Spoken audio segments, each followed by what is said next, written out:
Hey.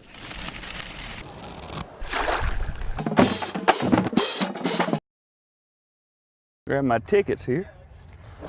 Here's my stuff. Burl Bruce is a dedicated race fan. Thank you, sir. He hasn't missed this one since 1995. NASCAR fans come together, and it's just a big camaraderie amongst everybody. You feel like you've known everybody for years. Troopers directed traffic while fans like Burl pounded the pavement. Speedway officials say they came from 48 states and 14 countries. This is truly an event where an international spotlight is on Charlotte, the region, and the Charlotte Motor Speedway. With the big crowds comes the potential for a big payout. All I know is this was full and it isn't anymore. The 600 brings in the largest chunk of the Speedway's $420 million annual impact on the region. It's been a lot busier, a lot of people coming in for the race. Catherine Murray was armed and ready to flag down customers. When there's nobody really here, you just kind of slow down, wave a little bit. And when there's a whole bunch of people here, you kind of pick it up. And if you see somebody slowing down, you start to wave a little harder. If someone comes in, you show enthusiasm, and that'll collect other people in.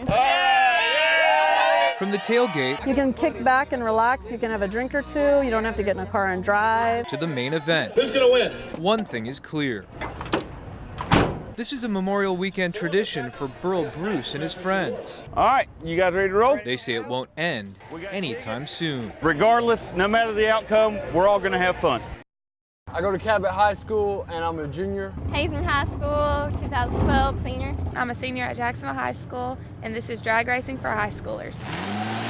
All right, we're back at a green light of service 9. It's just a rush, and I love it. I'm a cheerleader and I play softball, but this gives you something to do on the weekend. I just focus on the light, act like there's nobody even beside me, race my own self. It's a great way to get us off the streets, and I mean, I love it. It's a great program, and racing's lots of fun, especially when you're being safe and not getting out on the street. Oh God, oh God, oh God. It's like a rush. You know when you're on a roller coaster and you get that gut feeling? That's what happens when you're up at the line, to me at least. I just think slow. I want to calm down. I don't want to take it too fast like I did on the last race. A lot of girls starting to get into it though, which I'm excited about because girls should do it. I have no problem losing to a girl because she was much better than I was. So it's no big deal to me. I think it's a great thing. I'm just very glad that they have a drag racing league for high schoolers now.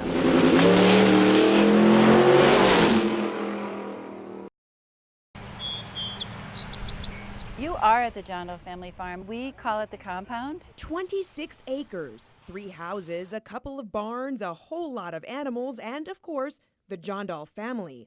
Ken and Linda grew up on this Minnetonka farm, tending sheep, chicken, and horses. They planted corn, asparagus, and berries. You work hard and you play hard. Their parents were city people determined to live in the country. But soon, the city built up around them.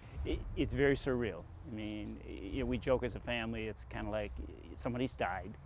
And then you're getting to the point that it's kind of like now you got to go to the funeral. And then you're getting through the funeral. And actually what happens next week is the burial because all the buildings come down.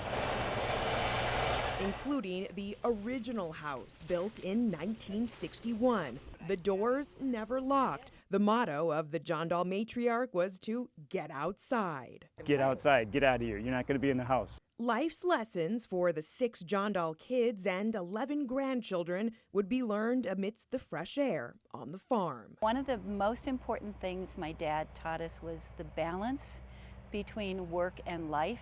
How do you pace yourself to get through the day and make it happen and make it work? And that I think that piece of him is what has always allowed me to say, it's time to stop. And that's exactly what they're doing now with the family farm. We knew that when my mom and dad were gone, that it would be time to sell. Part of leaving is it's just not what it was when we grew up. When we grew up, it really was the country. Now they're letting go so future families can make new memories.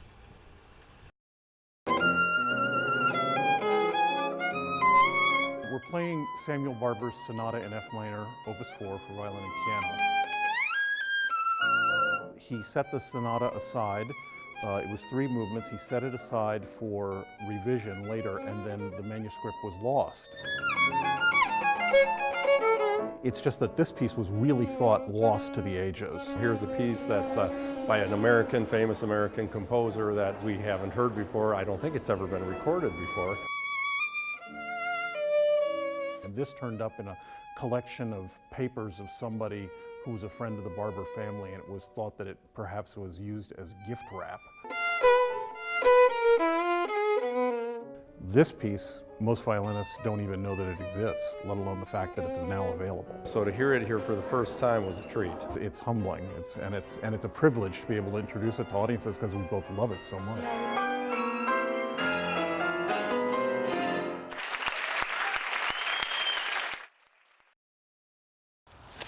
I have a big yard, so lots of yard work, and then obviously getting the dock in and out, and then putting all the toys away for the winter. But this year, Tom Pettitte's fall cleaning routine is slightly unconventional. There's no official way to get his boat out of the water on Christmas Lake. We have about 120 boats on the water that had to get out, and our landing does not work.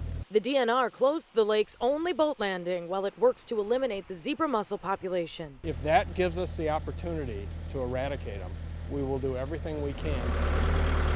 So, over the next 3 weekends, Joe Schneider, along with other volunteers, will work in shifts at this temporary boat landing they built on a neighbor's property until every watercraft is off the lake. The boaters line up in the water and wait their turn, like this patient jet skier in a jacket. Can you feel your feet? Oh, yeah, nothing hurts. A little numb, but that's fine. We have them scheduled every 20 minutes. So that gives us some time to have something go right and something go wrong, and we still can make the schedule. And thanks to a little chaos and a lot of creativity, I took it out this morning. Pettitte now has one less chore to worry about. It's always good to have it done.